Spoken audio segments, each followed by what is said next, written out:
Chers adhérents, sympathisants et supporters, avec ce confinement et ces moments difficiles, restons soudés et solidaires autour de notre club de cœur, l'USBM. Sachez que pendant cette période difficile, nous avons la présence d'un enfant de l'USBM. Gardons d'étroites relations avec le club. Allons tout de suite à la rencontre de...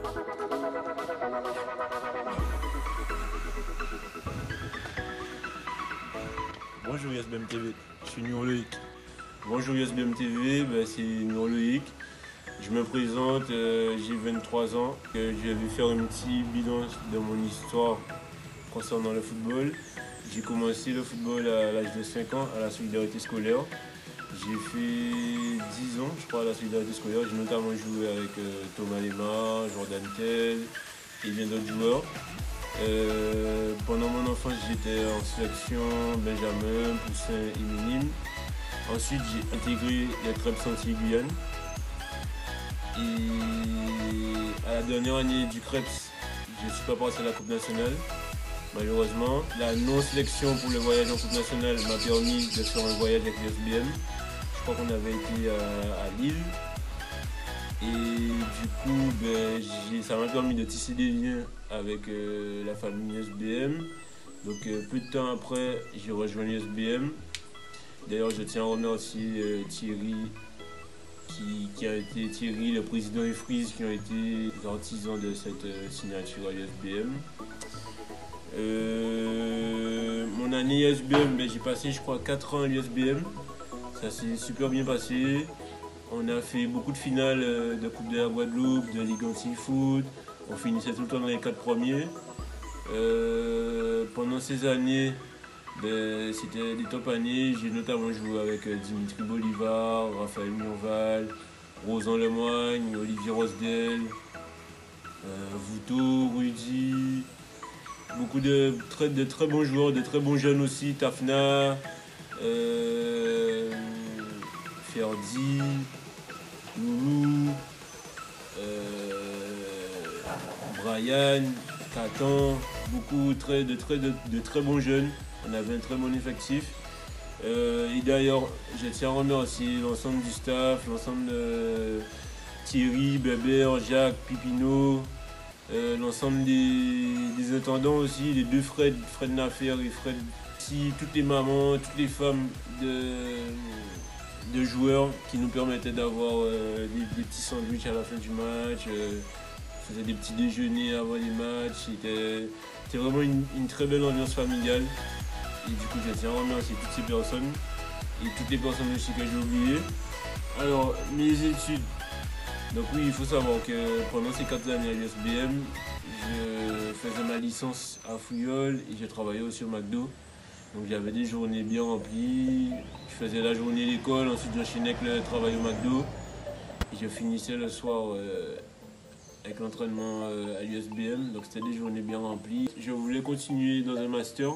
Sauf que le master n'était pas disponible en Guadeloupe. Du coup, j'ai dû partir en métropole, plus précisément à Lyon. Donc l'aventure USBM entre guillemets a dû se terminer. Sauf que pendant mes années de master, j'ai gardé un lien très fort avec l'USBM. Des fois, quand j'avais des vacances, ça me permettait de revenir en Guadeloupe et de jouer avec l'USBM. Parce que j'avais toujours gardé ma licence, sachant que j'avais pas le temps de faire du foot là-bas avec mes études. Donc du coup, plusieurs fois pendant mes 2 années de master, je suis revenu en Guadeloupe pour faire des matchs importants. J'ai notamment fait la finale de la Ligue Anti-Foot. Je suis parti en Guyane aussi. Ensuite, je suis parti à Lyon.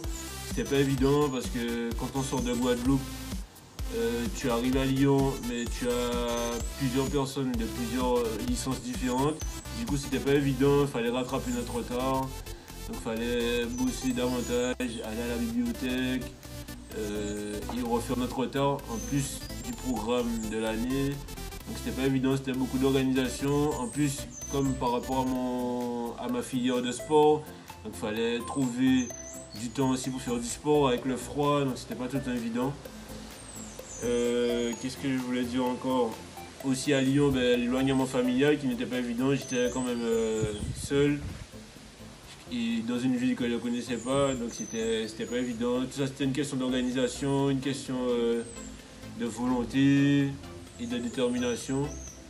Donc voilà, je tiens à dire que oui, c'est possible d'allier football et études. Il faut juste beaucoup d'organisation et beaucoup de volonté, mais c'est possible. Donc cette année, j'ai 3 travails. Je suis dans la ville de Caen. Donc il faut savoir que je travaille à Caen Training, qui est une entreprise qui s'occupe de la préparation physique des athlètes de haut niveau. Et la préparation physique privée, donc on a notamment comme sportif que vous connaissez, Thomas Lemar. Après dans le foot, il y a Ludovic Blas. Au pied de Ludovic Blas. Oh, le petit pipa.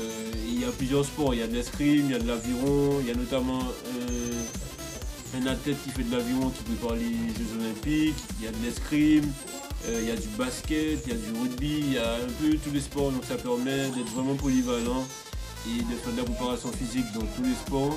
Ensuite, je travaille aussi pour le pôle sport de la Normandie, en handball. Donc ce sont des jeunes qui vont de 14 ans à 18 ans. Ce sont les meilleurs jeunes de toute la région de Normandie qui viennent à peu près de clubs différents. Donc c'est une semaine très chargée.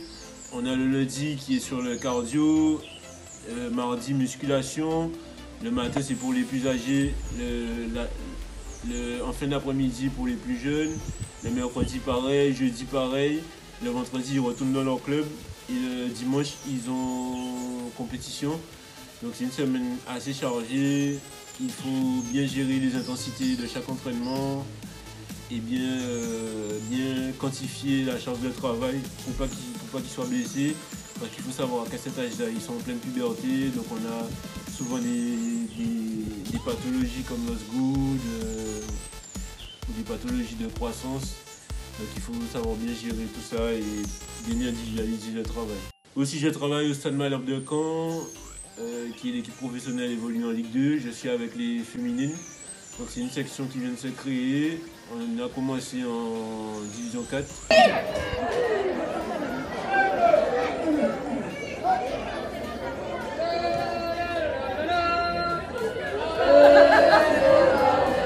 Tout en bas. Donc là on est première. On attend les décisions prises par la FFF par rapport au coronavirus, mais je pense qu'on devrait monter l'année prochaine.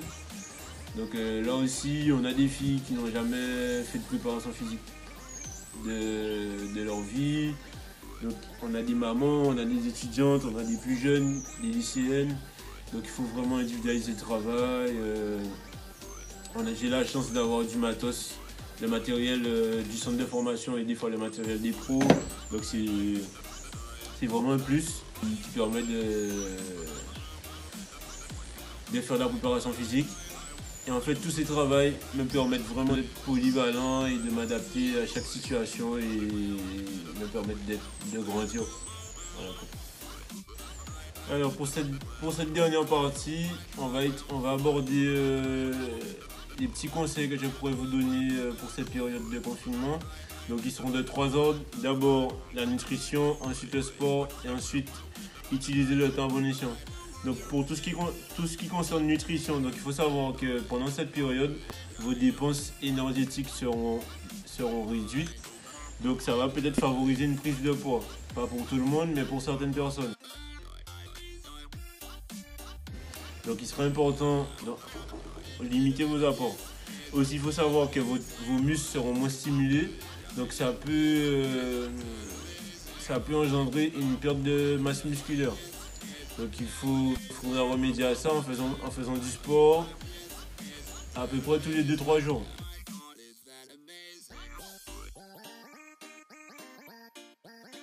Aussi vous aurez plus de temps libre, donc vous aurez plus de temps pour certaines personnes à grignoter. Donc ça, ce seront des comportements à éviter. Donc ce que je voulais vous dire, faites les bons choix alimentaires, c'est-à-dire privilégier tout ce qui est légumes, protéines, végétales, Donc tout ce qui est viande blanche, poisson, fromage blanc ou des œufs. Limiter les féculents aussi. Beaucoup d'hydratation avec de l'eau. Et surtout, important, prendre un petit déj. C'est très important. Souvent, vous oubliez de prendre votre petit déj, vous sautez les repas. Ou vous vous réveillez tard et vous passez directement déjeuner. C'est une erreur que beaucoup de personnes font. Mais c'est très important le petit déj pour la journée. Ensuite, n'oubliez pas d'adapter vos portions. Si vous savez par exemple que vous n'allez pas faire de sport pendant la journée, ça ne sert à rien de prendre une grande portion. Au contraire, si vous savez que vous allez faire du sport, vous pouvez vous faire plaisir. Au niveau du sport, essayez de tous les 2-3 jours, par exemple de faire 2 jours, un jour cardio, un jour renforcement. Et s'il le faut un autre jour, tout ce qui est étirement, massage. Donc voilà, essayez de bien alterner, de toujours changer vos exercices pour ne pas qu'une routine s'installe, afin de maintenir votre motivation. Et dernier point, utilisez ce temps à bon escient. On sait que la situation est compliquée, on sait que c'est compliqué pour tout le monde. Donc essayez d'utiliser cette période à bon escient et de sortir plus grand et plus fort de cette période. En faisant quoi?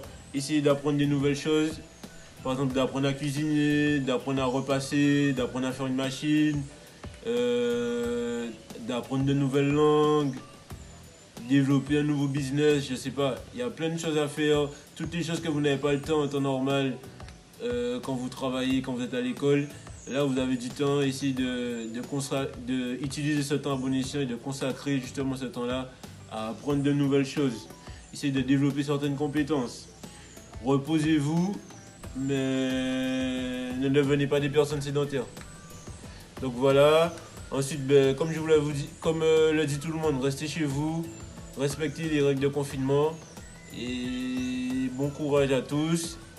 Je tiens à envoyer le bonjour à toutes les personnes de l'USBM, toutes les personnes que je côtoyais de loin ou de près. J'oublie pas tout ce que l'USBM a fait pour moi. D'ailleurs, je leur dis encore merci.